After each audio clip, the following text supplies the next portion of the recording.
ఎంతమంది పడతారు?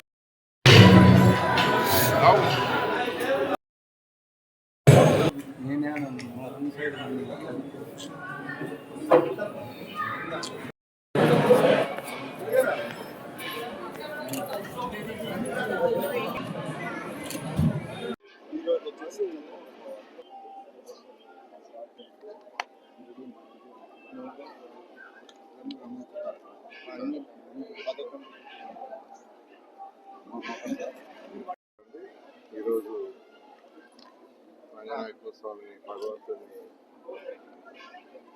ప్రార్థించుకోవడం జరిగింది.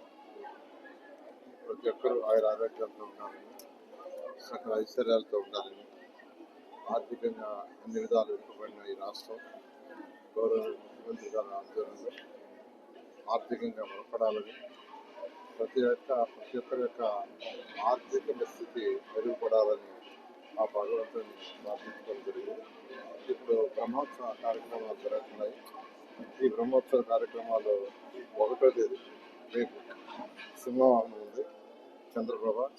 2వ తేదీ పల్లకి హనుమంతు సేవ, 3వ తేదీ బంగారు గరుడు సేవ, పూలంగి సేవ, అదేవిధంగా 4వ తేదీ కళ్యాణోత్సవం, 5వ తేదీ రథోత్సవం, 6వ తేదీ తెప్పోత్సవం, 7వ తేదీ పుణ్యకోటి విమానం, 8వ తేదీ పుష్పయాగం. ఈ విధంగా ఏదైతే ఆచారాల ప్రకారం సాంప్రదాయాల ప్రకారం నిర్ణయించడం జరుగుతుంది. దానికి సంబంధించిన అన్ని ఏర్పాట్లు ఈరోజు అటు కమిటీ వారు అధికారులు అందరూ చేశారు.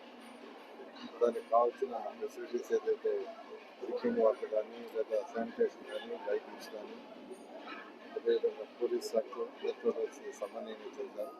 భక్తులందరూ వచ్చి భగవంతుని ప్రార్థించుకొని ప్రతి ఒక్కరూ సుఖ సంతోషంతో ఉండాలని కోరుకుంటున్నాను. మరెన్నో వీడియోల కోసం మా ఛానల్ ని సబ్స్క్రైబ్ చేసుకుని పక్కనే ఉన్న బెల్ ఐకాన్ ని క్లిక్ చేసి యాక్టివేట్ చేసుకోండి.